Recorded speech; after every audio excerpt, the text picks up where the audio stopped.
In this section, we're going to be looking at the 5% guideline for multiplication rules with probability.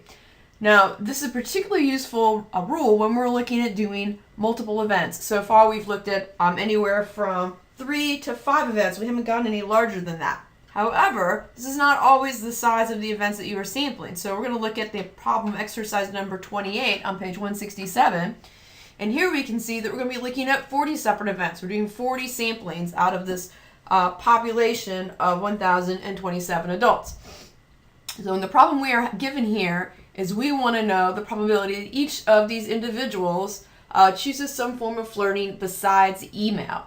So in the description above this, we're told that 61 individuals out of this 1,027 person sample said they preferred to flirt via email. So we're looking for the odds that if we selected 40 people out from this 1,027, that all of them would choose some form of flirting besides email.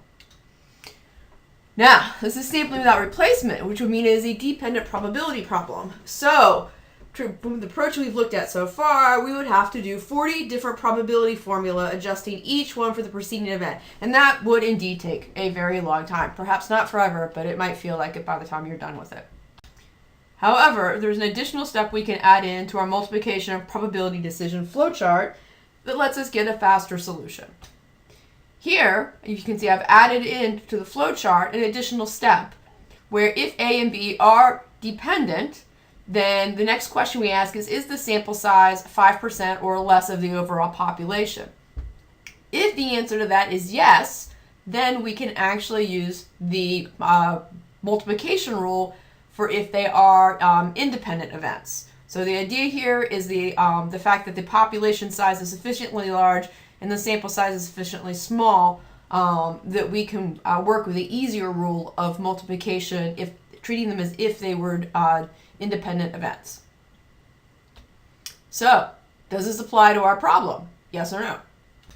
Well, if we take our 40, which is how many of our events that we're doing, divide it by 1,027, so remember 40 is the number of ways that we're looking at here, and we divide it by 1,027, we get 0.039. So this tells us how large our sample size of 40, what percentage it is of the overall population of 1,027. And in fact, we can see that at 0.039, this is less than 0.05, which is a decimal point version of 5%. So yes, we do get to use our 5% guideline rule. So let's look at what this, how this sets up as we go through it. So here we're using, again, we've got our basic probability formula, but notice we've added the exponential of 40. That is because we have 40 times, we're taking 40 samples, right? So we're removing 40 individuals from this overall population. So we're going to calculate out the probability for a single event of removing an individual from that population. Then we're going to use that by the exponential of 40 because it's the total number of events we've got.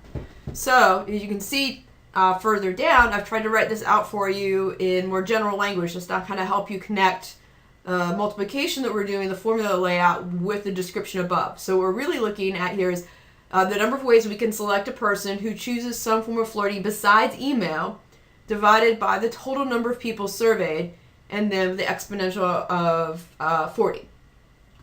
So, to get to the number of ways we can select a person who chooses some form of flirting besides email, if we have 61 of the people who chooses flirting via email, then taking that original 1021 and subtracting 61 from it will equal how many individuals chose something other than email. So that gives us 960 divided by our 1021,